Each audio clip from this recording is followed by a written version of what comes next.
Let's Talk. Transform your mind, transform your life. Hai, selamat pagi. Assalamualaikum warahmatullahi wabarakatuh. Kali ini berjumpa lagi dalam WRA Learning Center Podcast. Hai teman-teman, gimana kabarnya hari ini? Harapannya tetap baik-baik, di mana aja, selalu semangat, bahagia selalu. Terus kali ini kayaknya ini tuh tahun baru ya. Aku juga lupa ini CEO apa, tapi harapannya bagi kita semua tetap semangat, tetap berkarya di 2025 dan di 2024 udah banyak banget pengalaman dan pelajaran hidup yang kita dapat. Semoga itu bisa menjadi hal-hal yang bisa kita pelajari untuk memperbaiki kita di 2025. Dan kali ini ketemu lagi di WRA Learning Center Podcast. Kita akan ngebahas hal-hal yang kayaknya seru untuk dibahas di awal tahun untuk ngasih semangat untuk kita semua sebagai pekerja, yaitu kita akan ngebahas tentang ketenaga kerjaan. Dan kali ini aku sudah mengundang tamu istimewa kita dari pihak SDM kita, yaitu ada Pak Don, panggilannya ya, bahasa kerennya, dan juga ada perwakilan dari Serikat Karyawan Bapak Ulfa Dwiantara, atau yang kerennya dipanggil Mas Ulfa. Say hey dulu nih kayaknya. Gimana nih awal tahun, semangat baru nggak nih? Gimana Mas Ulfa, semangat baru nggak? Tentunya semangat baru, mudah-mudahan di awal tahun banyak harapan ataupun sasaran yang sudah kita tentukan di 2024 yang belum bisa tercapai, belum bisa terrealisasi. Mudah-mudahan di 2025 kita, ya khususnya mungkin target pribadi saya, mudah-mudahan terlaksana dan sesuai dengan harapan yang sebelumnya sudah kami susun gitu. Iya, Pak gimana? Udah bikin resolusi 2025? 2025 kebetulan tadi juga sudah membicarakan sama teman-teman di SDM tentunya Mbak, supaya nanti hubungan industrial juga mencari apa istilahnya kegiatan-kegiatan yang baru, mungkin dari yang lebih baik dari 2024. Iya, benar banget. Apalagi isu ketenaga kerjaan kali ini itu sangat ramai banget ya akhir-akhir ini. Apalagi kita udah pernah dengar banyak banget peraturan UU ketenaga kerjaan yang juga udah berubah. Ada beberapa perubahan yang mungkin kita ambil ataupun nggak kita ambil, kayak gitu. Ya. Tapi sebelum kita semakin dalam, teman-teman pasti bingung kan, bedanya apa sih buruh, apa sih pekerja, apa sih tenaga kerja? Boleh nggak dijelasin dikit aja? Atau lebih detail juga lebih bagus sih. Mungkin dari Mas Ulfa atau Om Don gitu. Dari Mas Ulfa dulu. Oke, Mas Ulfa dulu. Jadi memang dari kacamata saya ya, jadi ada dua istilah. Yang pertama adalah pekerja, yang kedua adalah tenaga kerja. Kalau kita lihat dari secara etimologis ya, bahwa pekerja itu akan berhubungan dengan orang, Mbak Esti. Jadi orang yang dalam kaitannya itu mempunyai tujuan untuk mendapatkan kompensasi dan bekerja untuk orang lain atau korporasi. Itu yang kita lihat ya definisi untuk pekerja. Kemudian kalau untuk tenaga kerja ini cakupannya mungkin lebih luas. Jadi semua orang atau setiap orang yang memiliki kemampuan untuk bekerja, nah itu disebut dengan tenaga kerja. Gitu. Kalau itu dari saya. Oke, mungkin ada tambahan lagi nih dari Om Don. Kurang lebih sama dengan apa yang disampaikan sama Mas Ulfa ya. Mas Ulfa, jadi kita nyebut diri kita sebagai insan Perum Jasa Tirta II, itu gimana nih? Pekerja, tenaga kerja, atau buruh? Kalau berdasarkan pengertian-pengertian yang udah dijelaskan sama Mas Ulfa. Kalau saya lebih pas ke pekerja. Pekerja, makanya kalau misalkan kita membuat peraturan perjanjian kerja bersama, itu Mbak selalu istilahnya pekerja, serikat pekerja. Jadi kalau saya lebih pas pekerja. Biar sesuai dengan nomenklatur yang ada di Undang-Undang 13 juga. Gitu, Mbak. Ya. Sepakat. Iya, benar. Jadi udah ada dasarnya ya bahwasanya kita itu bekerja, karena kita juga memiliki sebuah perjanjian yang mengikat kita dalam suatu korporasi ya. Korporasinya yaitu Perum Jasa Tirta II itu sendiri, kayak gitu. Kayaknya ini ya, kalau kita bahas bahwasanya kita tuh kan insan Perum Jasa Tirta II, yang mana kita itu bertugas bekerja dan melaksanakan tugas dan kewajiban kita itu tuh untuk memberikan kontribusi nyata lah kepada negara. Mungkin emang sih kita tuh kelihatannya kecil atau orang-orang akan meremehkan kayak apa sih tugasnya cuman gitu doang gitu. Apa sih cuman nulis-nulis surat habis itu. Tapi kan kita nggak tahu ya di balik itu apa kayak gitu. Nah kalau menurut Mas Ulfa ataupun Om Don nih, kita sebagai karyawan, sebagai pekerja yang ternyata kita itu akan memberikan kontribusi kepada negara. Hal yang perlu kita ketahui itu kan adalah hak dan kewajiban. Boleh nggak sih di spill dulu nih hak kewajiban kita sebagai karyawan tuh kayak gimana sih agar kita tuh bisa memberikan kontribusi nyata kayak gitu? Iya. Kalau dari saya mungkin yang pertama untuk memahami hak dan kewajiban kita sebagai insan Jasa Tirta II ya Mbak Esti, adalah kita mengetahui terlebih dahulu. Jadi arah, visi, dan misi dari perusahaan itu apa. Kemudian setelah itu kita juga harus memahami betul prosedur, kemudian aturan main, dan lain hal yang segala hal yang berkaitan dengan operasional perusahaan. Tentunya yang menyangkut tentang hubungan antara pemberi kerja, dalam hal ini adalah Jasa Tirta II, dan kita sebagai karyawan. Nah dari sana ketika kita sudah saling memahami dan mengetahui ini akan dibawa kemana nih gitu kan Jasa Tirta II ini, maka di situ akan timbul satu tanggung jawab sehingga akan memahami apa yang harus kita kerjakan, sejauh mana dikatakan bahwa suatu proses itu telah cukup untuk dikatakan selesai, dan apa saja hak-hak yang akan kita terima setelah kewajiban dilaksanakan, tentunya akan diketahui melalui proses itu. Seperti itu. Oke, mungkin dari Om Dan mau nambahin nggak nih? Dari sisi SDM, itu kan biasanya kalau dari sisi SDM tuh kewajiban tuh udah akan dijelasin di job desk ya, secara jelas tuh kayak, nih job spek lo ini, job desk lo ini, kayak gitu-gitu. Kalau saya ngelihat dari sisi SDM-nya Mbak, mungkin lebih ke istilahnya prakteknya ya kalau dilihat. Jadi secara intinya kalau misalkan bicara hak dan kewajiban, tentu karyawan pasti akan nanya dulu, apa sih peluang karir saya bekerja di sana? Apa sih yang saya dapat di sana? Gajinya berapa? Terus fasilitas kesehatannya seperti apa? Dan itu tertuang dalam perjanjian kerja bersama, Mbak. Jadi terkait hak dan kewajiban, kalau bicara secara betul-betul hak dan kewajiban, saya nggak tahu satu-satunya seperti apa. Mungkin perusahaan memang menginginkan kita jadi karyawan yang terbaik, bisa berkontribusi besar, memberikan memberikan hasil pekerjaannya yang bagus kepada perusahaan, dan perusahaan mungkin bisa melihat kalau misalkan kita bisa melakukan itu semua, akan memberikan kompensasi ataupun gaji yang ya cukup lumayan lah bagi kita. Oke. Berarti untuk mendapatkan sesuatu hal itu kita juga harus melaksanakan kewajiban kita yang udah dijelaskan di job desk masing-masing sesuai dengan job spesifikasi orang-orang tersebut direkrut. Betul, lah istilahnya kayak gitu, sesuai kompetensi kayak gitu. Nah ini sebelum kita akan ngebicarain lebih jauh lagi nih, ada hal yang sekarang ini lagi agak booming ya terkait Omnibus Law. Omnibus Law. Nah, Omnibus Law nih gimana nih sebenarnya di Perum Jasa Tirta II menggunakan Omnibus Law ini, apakah kita akan menerapkan itu di perusahaan kita secara keseluruhan atau gimana? Nih kan orang-orang masih pada bertanya-tanya ya gitu. Mungkin Om Don dan Mas Ulfa bisa menjelaskan tuh. Om Don ya, Om Don. Baik, Omnibus Law yang saya pahami di PJT lah, semenjak saya bekerja di PJT, saya mengenal Omnibus Law itu memang sebetulnya itu bukan pengganti Undang-Undang 13 2003 ya, tentang ketenaga kerjaan. Omnibus Law itu merupakan kumpulan peraturan-peraturan yang diberlakukan di Indonesia, yang memang di dalamnya itu salah satunya terkait dengan Undang-Undang Ketenagakerjaan. Di mana ini memang sebelumnya ini merupakan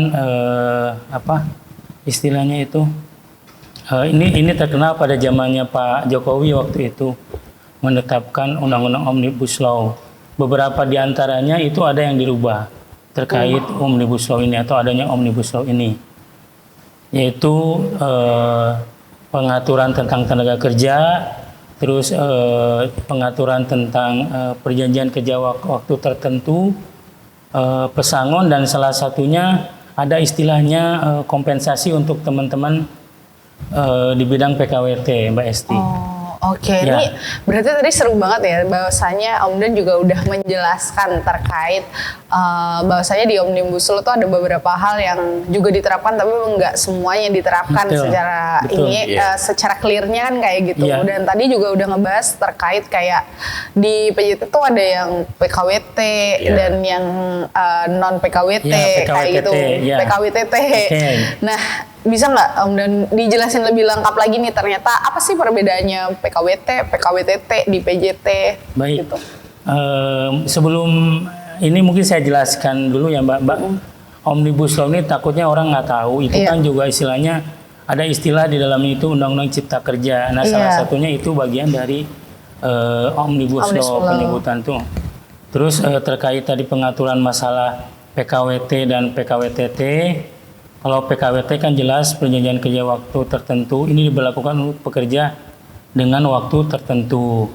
Dan pemberlakuannya ini hanya berdasarkan kepada dua hal, Mbak. Satu, jangka waktu, dua, selesainya pekerjaan.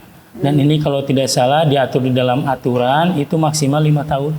Oke, Mas. Jadi kalau mantap. misalkan dia dikontrak, si teman-teman ini dikontrak per tahun, mungkin dia hanya maksimal di 5 tahun pemberlakuannya. Setelah itu ya kembali ke perusahaan mau diteruskan atau diputus. Oke. Kemudian PKWTT kita tahu itu perjanjian kerja waktu tidak tertentu.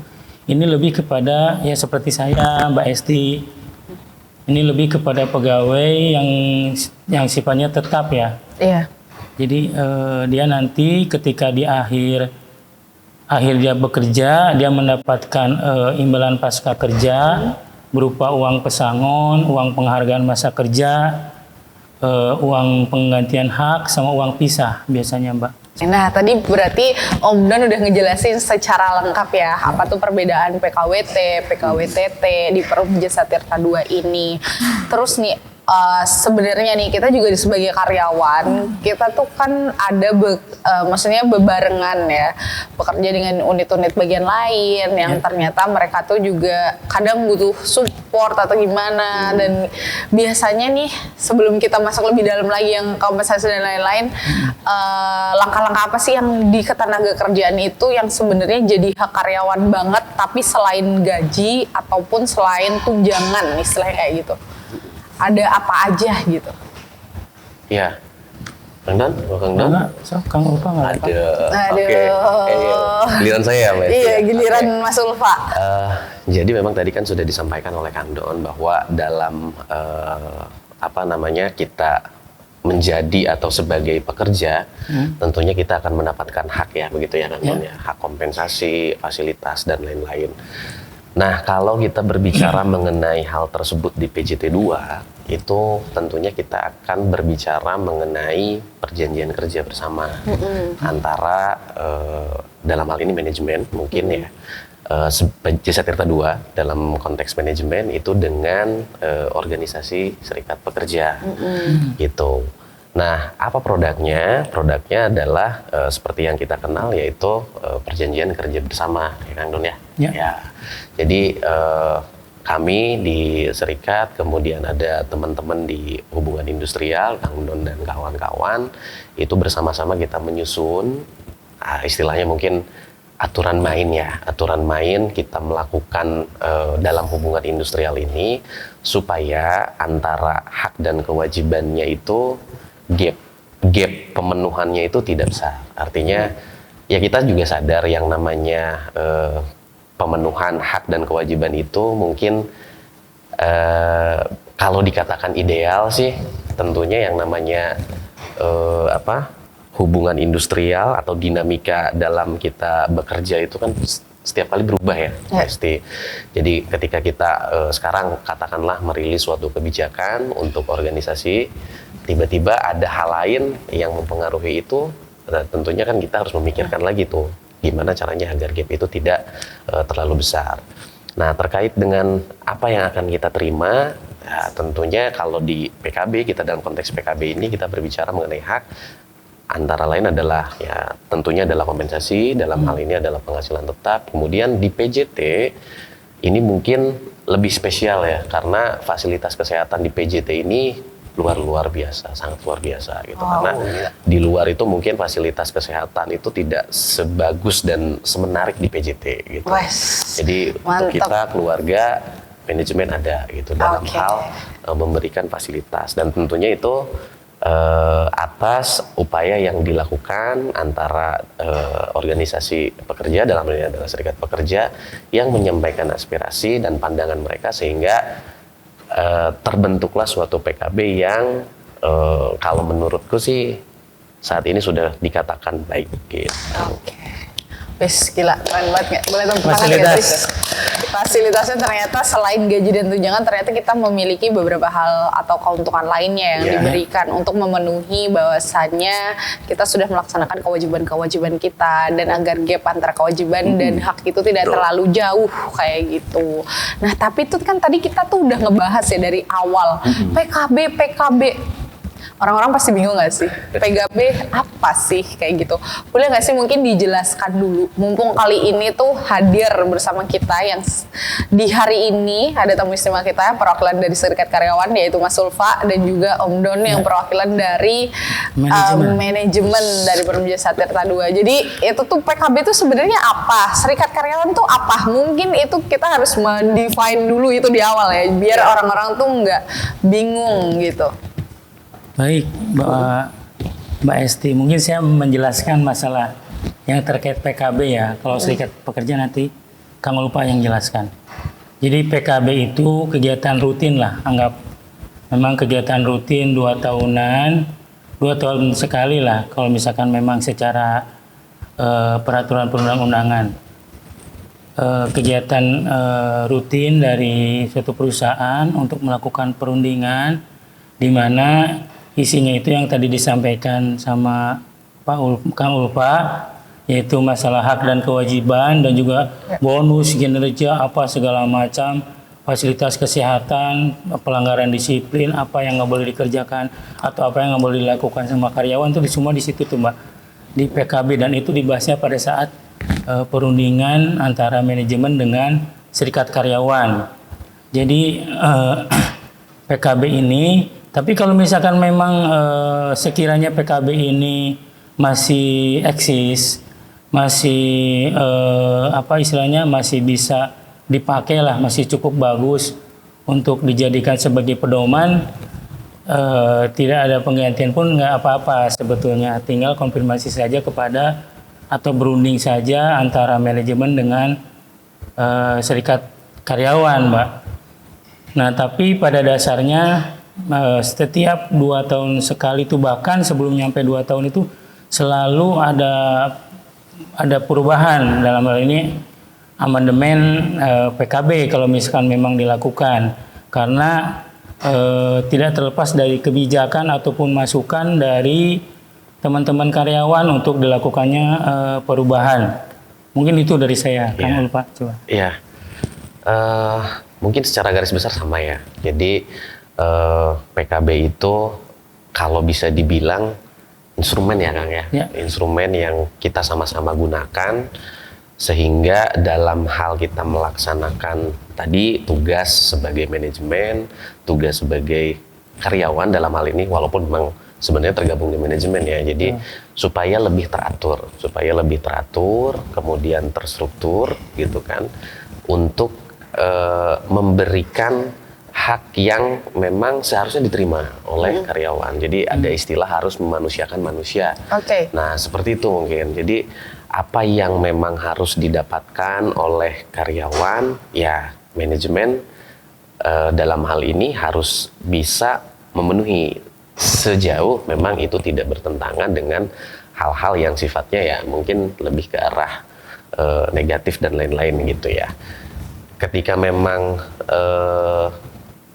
memberikan suatu keharusan dari perusahaan katakanlah ya untuk melaksanakan atau menyelesaikan tugas-tugas tertentu, yaitu sudah harus menjadi pertimbangan juga memberikan jaminan atas pelaksanaan kegiatan itu. Jadi secara garis besar bahwa PKB itu adalah instrumen yang kita gunakan untuk menjamin pemenuhan Dan hak kewajiban. dan kewajiban. Gitu. Tapi sebelum ada PKB itu berarti manajemen tuh udah punya peraturan tentang sumber daya manusia ya, otomatis Ya, dengan betul. adanya peraturan tersebut mungkin dengan PKB ini akan menjamin bahwasannya peraturan-peraturan yang udah dibikin oleh perusahaan itu akan dilaksanakan sesuai dengan ketentuan tersebut kayak Ya, gitu ya, istilahnya kayak Ya. gitu kan ya Betul. berarti ya. Kalau boleh dibilang sih Mbak Esti, PKB itu payung hukum tertinggi di perusahaan, Suatu perusahaan. gitu. Jadi apa Jadi kebalik yang, nih. ya, Jadi apa kebalik yang nih ya. dilaksanakan ya tentunya harus berdasar terhadap ketentuan yang tercantum atau tertuang di perjanjian kerja bersama itu, gitu. Jadi ketika terjadi masalah apapun antara karyawan dengan perusahaan yang kita jadikan pedoman utama dari suatu perusahaan tersebut tetap PKB, Mbak. Ibaratnya undang-undang dasarnya lah. Satu. Iya. Dan tadi kembali kepada serikat karyawan mungkin. Kenapa? Kamu Kenapa? Pak. Tadi Mbak Iya Esti nih, kan nanya, jadi, apa sih serikat pekerja? Kalau kita ngebahas tentang ketenaga kerjaan itu kan luas ya. Mungkin akan berbeda-beda di setiap instansi. Mungkin kalau kita itu kan disebutnya memang kita sebuah sektor bisnis kan, Ya. disebutnya kayak perusahaan bisnis, yang mana di beberapa perusahaan bisnis itu memang memiliki serikat karyawan kayak gitu. Tapi ada juga yang enggak. Mungkin boleh nggak dijelaskan Mas Ulfani penjelasan lebih detail lagi serikat karyawan tuh di mana, posisinya tuh kayak gimana sih dalam suatu organisasi, terus apa sih serikat karyawan tersebut kayak gitu tuh? Oke, baik. Ini membahas mengenai serikat karyawan ya atau serikat pekerja, bahwa ketika kita berbicara mengenai serikat, bahwa di situ kan akan terbayang oleh kita kan sebagai sekumpulan orang gitu ya. Jadi serikat karyawan ini merupakan mungkin kesamaan cita-cita dari sekelompok orang untuk menyampaikan aspirasi-aspirasi tentunya yang berhubungan dengan ketenaga kerjaan seperti itu. Jadi dibentuknya serikat karyawan itu didasarkan adanya cita-cita bersama untuk melaksanakan atau mengawal hak-hak yang seharusnya diterima oleh tenaga kerja, pekerja gitu, dalam hal ini adalah karyawan. Nah, serikat karyawan ini bisa dibilang sebagai fungsi kontrol terhadap manajemen, mungkin seperti itu. Jadi ketika ada yang berkaitan dengan pemenuhan yang kurang tepat, nah disitulah mungkin peran kita akan mengingatkan ke manajemen. Nah kemudian selain itu juga ya serikat pekerja ini harus menjamin tadi, karena memang kita dituntut saat ini oleh himbauan dari Kementerian Tenaga Kerja mungkin ya kemarin, di Bu Menteri kemarin juga, hubungan industrial yang dinamis dan berbasis kepada lingkungan yang Pancasilais kalau nggak salah seperti itu ya. Nah itu tuh berarti ya kita dituntut untuk bisa membangun suatu hubungan yang ke depan itu akan menciptakan rasa keadilan, kemudian kesetaraan gitu. Intinya seperti itu mungkin. Nah, ternyata kita udah tahu nih Mas ya, apa sih Sekar itu. Terus tadi Om Don juga udah ngejelasin sedikit bahwasannya manajemen dan Sekar itu memiliki hubungan kayak gitu. Tadi juga disebut hubungan industrial. Nah, kita tuh masih bingung hubungan industrial tuh apa. Mungkin Om Don boleh deh ngejelasin lebih dalam lagi hubungan industrial tuh apa. Terus bentuk-bentuk dari hubungan industrial tuh yang kayak gimana, kayak gitu. Baik.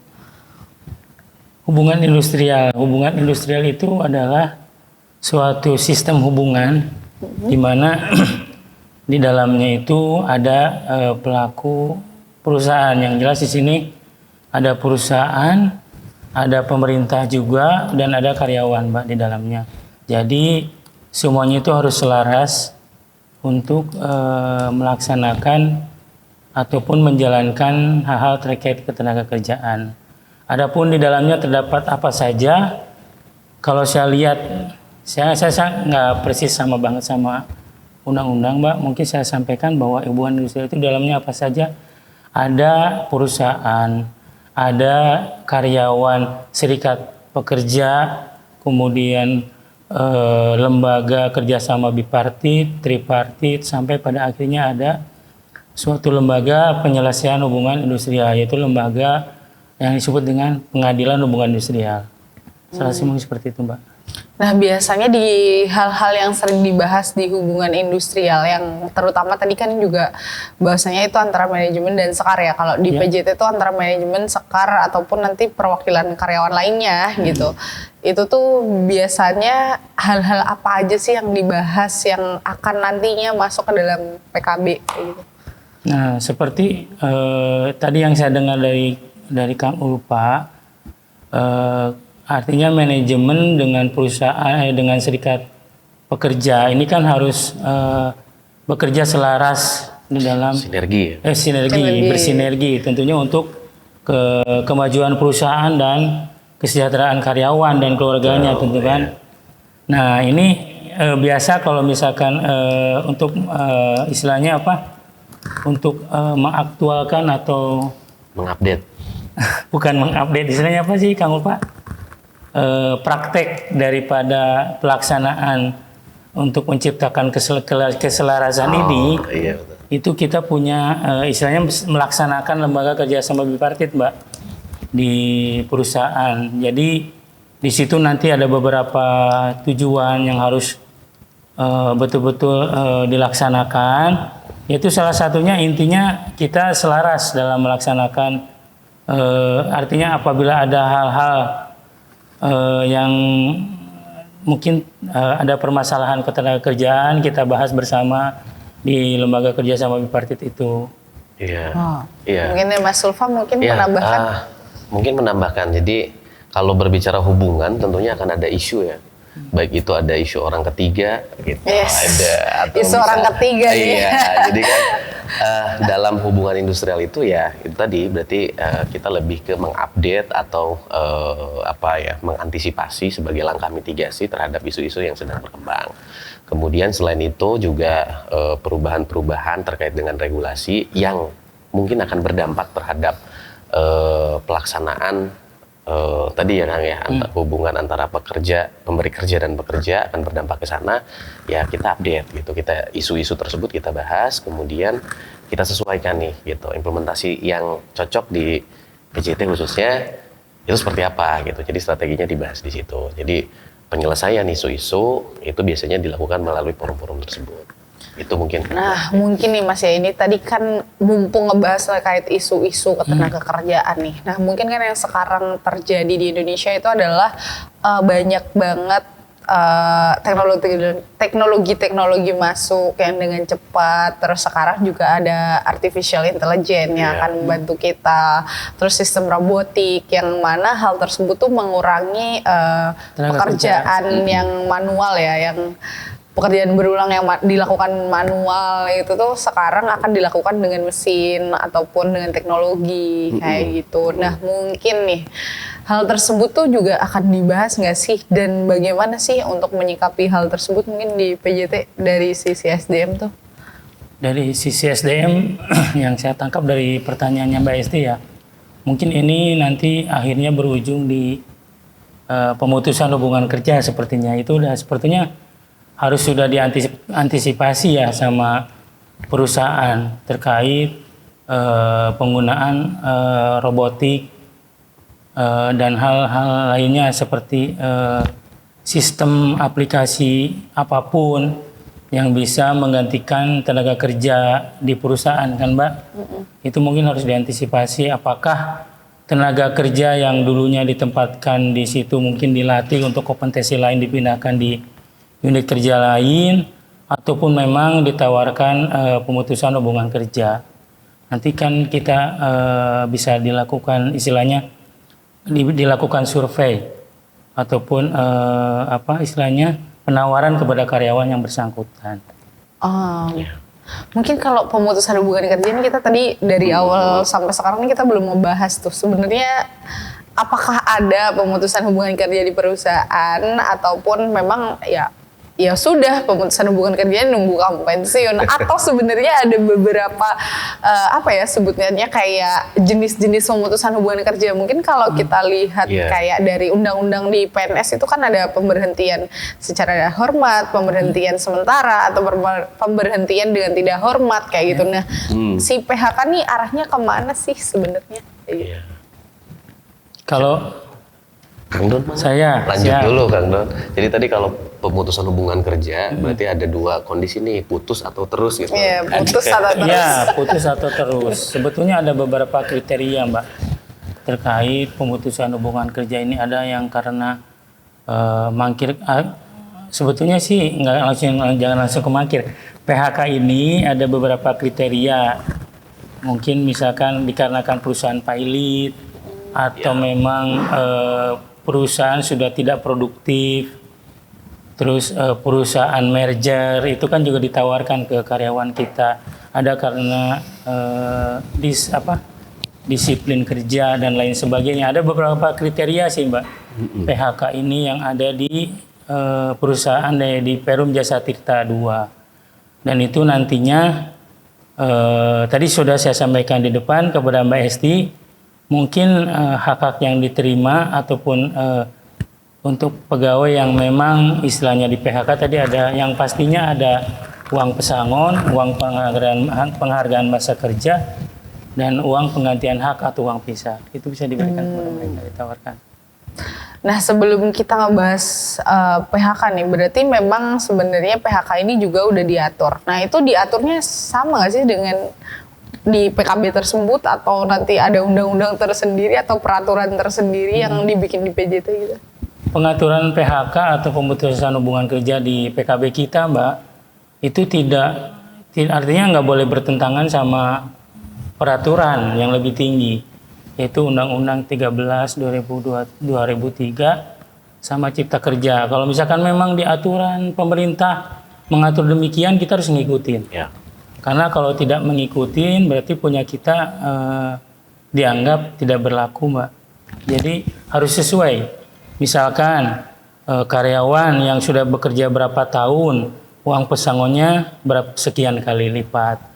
Pekerja yang sudah bekerja berapa tahun, uang penghargaannya berapa kali lipat, itu harus sesuai dengan pemberlakuan undang-undang yang berlaku di kita.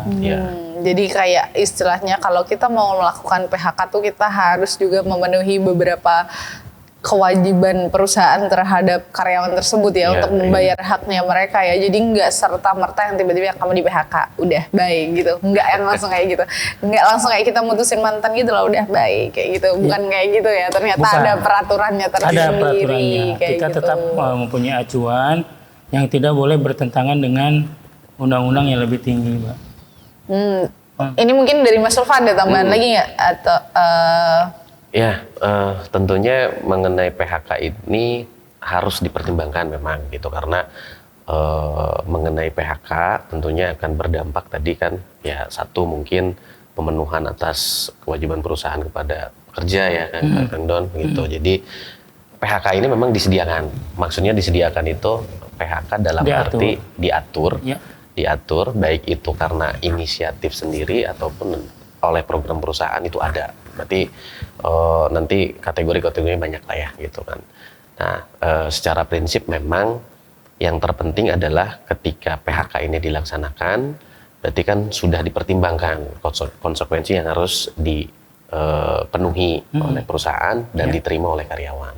Jadi PHK ini bukan perkara yang tadi kata Mbak Esti disampaikan, stop and buy gitu. Nggak seperti itu. Stop jadi and buy itu kelanjutannya masih panjang gitu. Nah, itu juga mungkin bisa nanti berdampak panjang ya Kang Don ya. Jadi kalau ketika haknya tidak bisa dipenuhi, nah karyawan itu sebetulnya punya jalur untuk menuntut haknya seperti itu ya. Betul.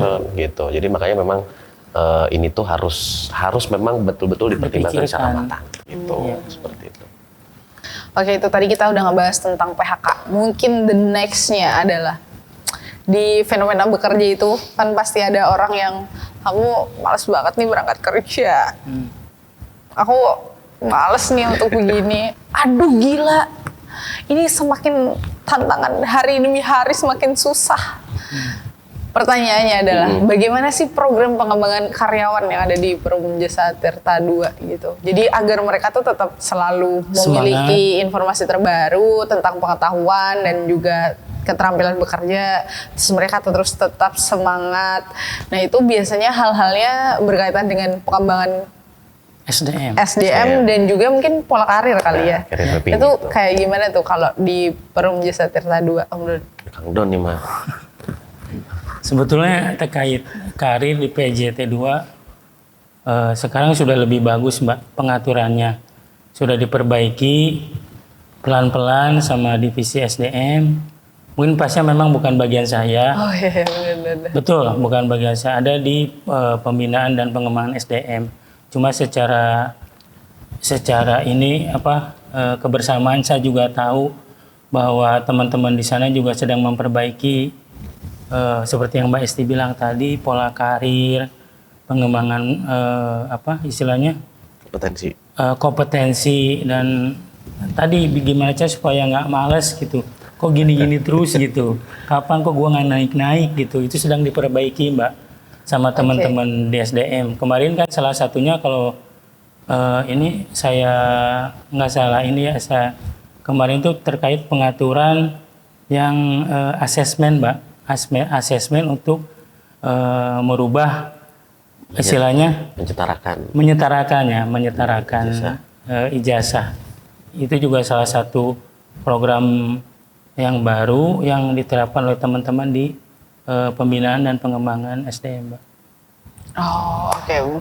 Nah, mungkin nih the next. Tadi kan kita udah ngebahas gaji, kompensasi dan lain-lain. Ada nggak sih pengaruh signifikan bahwasanya gaji ini akan ngaruh ke motivasi kerja atau gimana gitu? Selain tadi kan ada pengembangan karir ya. Kalau pengembangan karir itu kan mungkin bisa melalui tugas belajar, seminar atau pelatihan ataupun pendidikan. Nah, mungkin kita akan kembali nih kayak sedikit kembali lagi ke gaji dan kompensasi. Apakah ini tuh memiliki korelasi yang positif terhadap peningkatan motivasi? Kalau masalah gaji jelas itu kan memang tujuan utama kita, Mbak. Kita bekerja di perusahaan manapun pasti gaji yang ditanya. Berapa besarnya? Makanya kita mau kerja di salah satu perusahaan, termasuk di PJT 2. Cuma memang kalau saya amati gaji di PJT 2 ini memang berbeda, sedikit berbeda dengan perusahaan lainnya.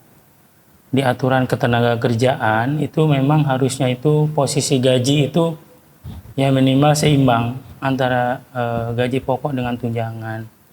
Nah cuma memang di PJT 2 mungkin ini sedang dilakukan kajian juga Mbak, kajian dan memang akan pelan-pelan akan dilakukan perubahan supaya nggak tahu mungkin karena historisnya memang dulunya PJT 2 ini sebagian besar pegawainya merupakan PNS ataupun artinya pegawai negeri Kementerian PU dan sekarang pelan-pelan sudah terkikis habis kan Mbak, tidak ada lagi pegawai negeri dan akhirnya besaran gaji yang ada di kita itu lebih besar tunjangan daripada gaji pokok. Nah itu mungkin pelan-pelan sedang kita perbaiki.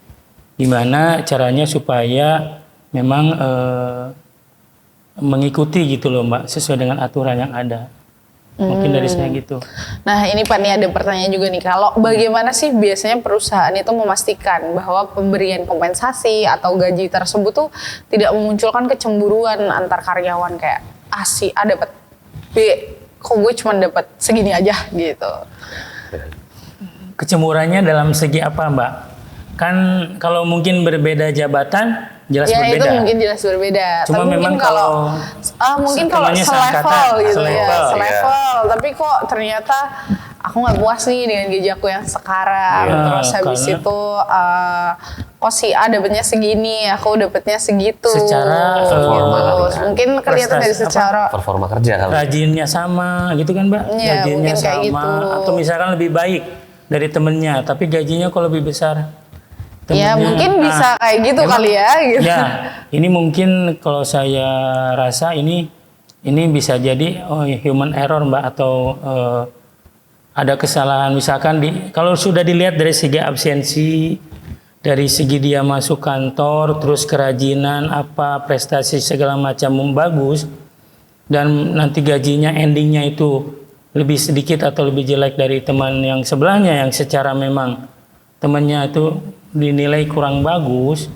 Nah ini sepertinya ada, kalau menurut saya ya ada kesalahan dari orang yang menginput ataupun menilai gitu loh Mbak. Kalau saya mungkin nanti bisa dilakukan komplain atau apa ke SDM, ke divisi saya. Berarti boleh ya kayak Boleh, gitu Pak ya? boleh. Kan ada istilahnya keluh kesah Mbak. Di perjanjian kerja bersama itu kita buka peluang untuk teman-teman karyawan menyampaikan keluh kesahnya. Nah sebenarnya nih kita kan mumpung masih ngebahas terkait kompensasi. Nah apa saja sih faktor-faktor yang mempengaruhi perubahan kompensasi itu biasanya di perusahaan? Yang sekarang sedang kita galakkan itu kan KPI masing-masing karyawan ya Mbak. Ini cuma nggak tahu sampai kapan nih bisa selesai. Dari situ kan bisa kelihatan nanti kalau absen sih jelas. Sekarang udah mulai kan Mbak, Great Day itu sudah mulai dilakukan perubahan lah pelan-pelan. Nanti mungkin selanjutnya yaitu terkait kepada kan ini mau dirubah jadi grade ya kalau nggak salah. Mudah-mudahan bisa, pasti nanti akan berbeda Mbak. Seandainya memang satu angkatan, satu istilahnya sama-sama gitu diangkatnya sebagai karyawan, kok beda. Nanti memang ke depan mau seperti itu Mbak. Istilahnya merit system atau apa ya kalau Iya, gitu. Nah begitu Pak. Ya. Ya mungkin dari Mas Sulfa Iya. ada yang Jadi ingin kalau ditambahkan. berbicara mengenai kompensasi, mungkin kalau dari saya ya, jadi kompensasi itu akan berhubungan satu dengan masa kerja. Kinerja. Ya, masa kerja selama apa dia sudah bekerja. Kemudian yang kedua itu dari tingkat akademik, tingkat akademik, tingkat pendidikan. Tentunya kan perusahaan itu sudah punya peta, sudah punya penggolongan tersendiri ya, dengan mapping. pendidikan ini masa kerjanya berapa, kompensasinya akan diterima adalah sekian gitu. Nah itu adalah hal yang mempengaruhi kompensasi. Nah kemudian terkait dengan beberapa regulasi yang berubah ya, artinya dalam hal ini adalah mungkin disebabkan karena budaya perusahaan yang pelan-pelan kita sesuaikan dengan kondisi saat ini ya Kang Don ya, gitu. Kalau disebut FOMO sih enggak gitu, cuman lebih dinamis ya, lebih dinamis gitu kan. Jadi bukan berarti kita mengikuti tren yang ada, tapi bagaimana kita menjawab tantangan baru sehingga dampak yang nanti akan timbul terhadap PJT itu betul-betul nilainya positif gitu, sehingga memang perlu penyelarasan, kemudian ide-ide baru, program-program baru, sehingga tadi ya terkait dengan sistem kompensasi ketika dibandingkan dengan performa kerja katakanlah gitu, itu sudah bisa menjawab secara objektif. Jadi tidak ada yang cemburu gitu, karena memang semuanya itu based on penilaian performa kerja. Jadi semuanya transparan, objektif. Ketika si A bisa berprestasi dan mungkin layak untuk mendapatkan reward, ya maka seharusnya itu yang diterima oleh dia gitu sebagai personalnya seperti itu. Mungkin itu sih tambahan dari saya. Oke, nah ini tadi Mas Sulfa udah ngebahas terkait penambahan dari Om Don yang tadi tuh udah dibahasnya tentang kompensasi ya. Baik dari ketika kita tuh kayak mas-masan kerja, ternyata perusahaan ngasih pengembangan karyawan yang meningkatkan motivasi. Terus ternyata perusahaan juga ngasih kita gaji itu sesuai kinerja kita. Jadi harapannya itu tuh bisa nge-push motivasi kita kerja kayak gitu. Nah sekarang kita udah ngebahas terkait yang sebenarnya hak ya kayak istilahnya. Nah kita tuh mau ngebahas terkait kewajiban karyawan selain bekerja. mungkin kan ada disiplin karyawan. Ya nggak sih Om Don, ada Betul. disiplin karyawan ya. Ya. Nah, boleh nggak dijelasin disiplin karyawan tuh yang kayak gimana sih sebenarnya wujudnya gitu? Mungkin boleh di-spill lah gitu. Gimana? Makanya Bang Kang Don dulu mau nggak? Kalau mau Ini kayak deg-degan banget ya, Iya. padahal kayak sans aja gitu. Aduh, anggap aja kita ngopi bareng-bareng di pinggir bendungan gitu. Meskipun kali ini nggak di pinggir bendungan ya. Nanti kita sowan ke wilayah 4 ya, lihat bendungan langsung. Baik, Mbak Esti saya jelaskan ya. sejelas-jelasnya ya kan? Jelasnya. Tapi memang yang Lebih menekan nih. yang ditanya sama Mbak Esti kan tadi selalu berkaitan dengan kewajiban gitu. ya. Hak Dan tadi juga, ya. iya, Hak. hak dari karyawan itu apa sih? Tadi saya sudah jelaskan. Kompensasi apa segala macam. Tunjangan kinerja yang disebut dengan bonus atau apa. Nah sekarang Mbak Esti menanyakan mengenai hak. Kewajiban. Kewajiban. Hak kewajiban. Tuh, jadi saya kebalik tuh. Deg-degan banget nih. Kewajiban sama hak. Dan memang benar kan, kadang-kadang kan kita menuntut haknya dulu. Ya, hak kadang suka duluan. Dulu. Yang diminta, yang dituntut. Iya. Tapi Nah, kalau kewajiban untuk- belakangan. Kalau untuk perempuan haknya di belakang kan? Oh gitu ya. Iya. Jadi Ini sepatu kan haknya belakang. Oh iya, iya. Sepatu haknya di belakang, bener. Sepatu haknya di belakang. Apa sih? nah, kewajiban tadi berkaitan dengan apa, Kang Ulfa? Disiplin kerja. Tadi Disiplin kita ngomong kerja. disiplin Oke. kerja. Disiplin kerja dan tata tertib ini memang kalau di PKB itu diaturnya di paling belakang, halaman belakang PKB. Nah, ini kan Mbak Esti tadi menanyakan disiplin kerja dari karyawan nih. Saya bisa perlihatkan ini mungkin buku perjanjian kerja bersama periode kemarin yang waktu kemarin kita sosialisasikan. Di sini terdapat beberapa jenis-jenis ya peraturan-peraturan Mbak, jenis-jenis disiplin kerja dan juga sanksi dari pelanggaran-pelanggaran yang dilakukan oleh karyawan. Jadi ada di buku ini itu diatur mengenai disiplin ringan, disiplin sedang, disiplin berat dan sangat berat. Dan jenis sanksi pun berikutnya mengikuti Mbak. Jadi seperti apa isinya mungkin teman-teman dari karyawan bisa dibaca kembali, ada di perjanjian kerja bersama periode 2024-2026 ini yang kemarin saya sosialisasikan, yang kemarin disosialisasikan di Geraha Citarum kepada seluruh karyawan Perum Jasa Tirta II.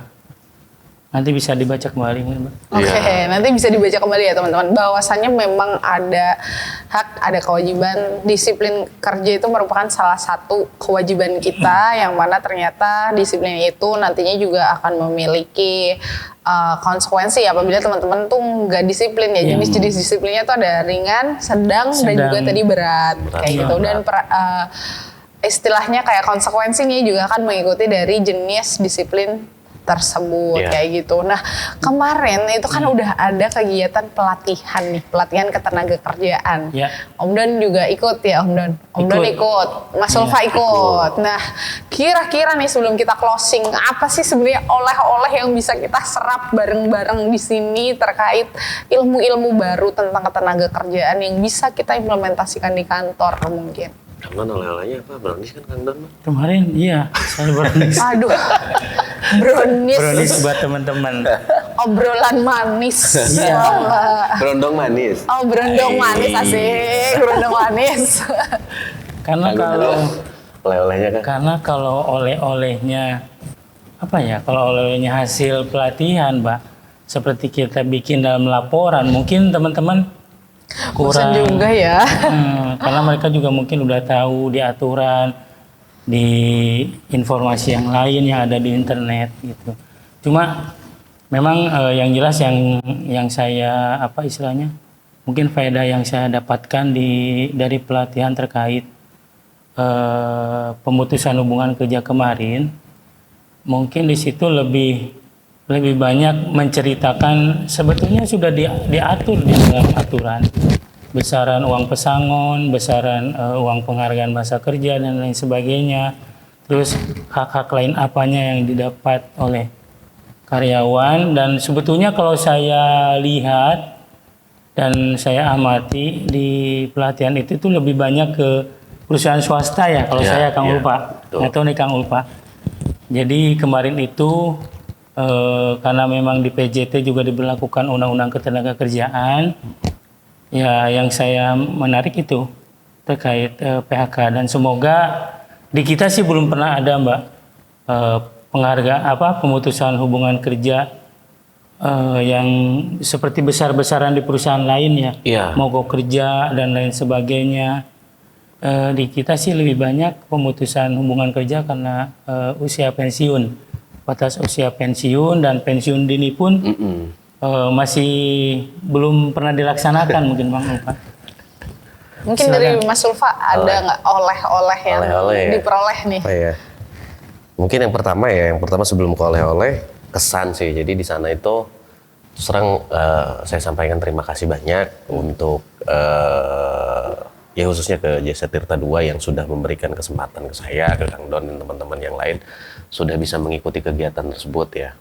Sebenarnya di sana momennya lucu sih gitu. Satu momen yang saya tangkap bahwa di sana tuh Kang Don tuh dipanggilnya Imran ya kan. Nama baru buat Kang Don di sana Iya, Imran. Mas Imran. Iya, ada Imran. Nah, kemudian selain dari itu mungkin ya oleh-olehnya tadi sebagian besar kan sudah disampaikan di awal dari pembahasan dari obrolan Iya. kita. Dan yang paling penting sih sebenarnya kalau saya sih Ilmunya. ya dari tata cara pembuatan perjanjian kerja, kemudian karena tadi yang disampaikan oleh Kang Don kebanyakan swasta, jadi mereka itu yang hadir di sana memang mencari informasi mengenai pelaksanaan tenaga kerja alih daya berbasis risiko. Nah itu lebih ditekankan ke sana. Tapi pada dasarnya sih informasi apapun mungkin karena sumber-sumber sudah banyak. Kalau saya sih oleh-olehnya yuk ke teman-teman ngajak supaya literasi kita ditingkatkan lagi. Karena bagaimanapun juga kemudahan informasi ini kita manfaatkan secara positif untuk hal-hal yang ya hubungannya lebih ke arah-arah mungkin karena kita sebagai pelaku organisasi, ya kita sebagai karyawan kira-kira apa saja regulasi apa ya yang terkait, kemudian informasi atau isu-isu terkini yang sedang hangat baik itu masalah ketenaga kerjaan secara umum ya di nasional ataupun memang di lingkungan BUMN seperti apa, ya kita sama-sama mengupdate gitu supaya kita saling melengkapi nanti, kemudian informasi-informasi mungkin bisa disampaikan ide baru atau gagasan baru bisa melalui kami di Wadah Serikat ataupun bisa langsung juga ke Kang Don ya Kang ya. Ya. Jadi ada layanan Keluh kesah gitu kan, customer care. Untuk teman-teman karyawan ya, customer care. Customer Oh, care. Wah, betul. keren banget ya Customer sekarang care. udah ada namanya customer care. Jadi Ini kalau Kang Don, bagian adminnya Kang Don. iya, jadi kalau teman-teman nanti ingin berkeluh dan berkesah bisa langsung hubungi Kang Don. Nanti kontaknya ada di bawah ini. Iya. Oke nih, mungkin Kang Don sebelum kita menutup ini, apa sih harapannya ke depannya agar kita tuh sama-sama implementasi terkait peraturan ketenaga kerjaan itu semakin baik dan juga itu secara hubungan kolaborasi industrial antara karyawan dan manajemen itu semakin baik. Mungkin boleh disampaikan dulu. Harapannya dari saya terkait dengan pertanyaan Mbak Esti, yang jelas yang saya harapkan dari teman-teman ataupun karyawan Perum Jasa Tirta II, gimana caranya supaya perusahaan ini bisa berkembang dengan maju, dan tentu dari kita selaku karyawan, baik dari bawahan sampai dengan pimpinan bisa melaksanakan aturan dengan baik, taat dan melaksanakan tata tertib, hak dan kewajiban juga bisa diterima sesuai dengan perjanjian kerja bersama yang kemarin ditandatangani di Perum Jasa Tirta II. Demikian saya sampaikan. Wah, udah keren banget nih Om Dan udah menyampaikan harapan-harapannya. Tadi Mas Ulfa juga udah ngajak kita bersama-sama untuk lebih meningkatkan literasi, ilmu-ilmu baru yang nanti juga bisa disampaikan langsung ke teman-teman sekar ataupun juga ke customer care yang ada di Om Don, dan juga Om Don tadi juga udah Bukan di divisi SDM, Mbak. Oh, divisi SDM Ya. guys. Divisi SDM. Di divisi SDM, dan juga tadi Om Don juga udah mengajak kita semua untuk terus melaksanakan kolaborasi, kerjasama dengan lebih baik Ya. untuk meningkatkan kerja kita dan juga untuk membuat perusahaan ini semakin maju dan semakin berkembang. Nah, hari ini teman-teman, mungkin ini penjelasan kita terkait tema yang kita bawa, yaitu terkait ketenaga kerjaan. Harapannya teman-teman dengan mendengarkan podcast ini, teman-teman itu bisa lebih mengetahui sedikit banyak tentang ketenaga kerjaan, apalagi yang ada di Perum Jasa Tirta II. Mungkin demikian ya yang bisa Baik. kita sampaikan. Iya, makasih Mbak Esti. Kurang Di penghujung lebihnya. acara nih kita Kang Don. Ini ya udah di penghujung acara nih Kang Don. Iya. Ini kita udah di penghujung acara, Betul. tapi kayaknya tegangnya belum beres. Beres. Masih tegang gitu. Padahal kan Sebenarnya Kang Don masih bawa banyak info. iya, tapi Pasti. mungkin karena Karena apa? Durasi. iya, karena durasi. Durasi. Jadi karena Iya. masih banyak info, durasinya udah terbatas. Jadi kita akan ngekat sampai sini aja. Nanti kita akan muncul lagi di podcast-podcast selanjutnya Betul. mungkin ya, yang akan membawa tema yang berbeda-beda. Jadi teman-teman tetap pantengin aja terus YouTube channelnya dari WRL Learning Center. Yang kali ini kita berpodcast dengan WRL Learning Center Podcast. Let's talk, transform your mind, transform your life. Bye-bye.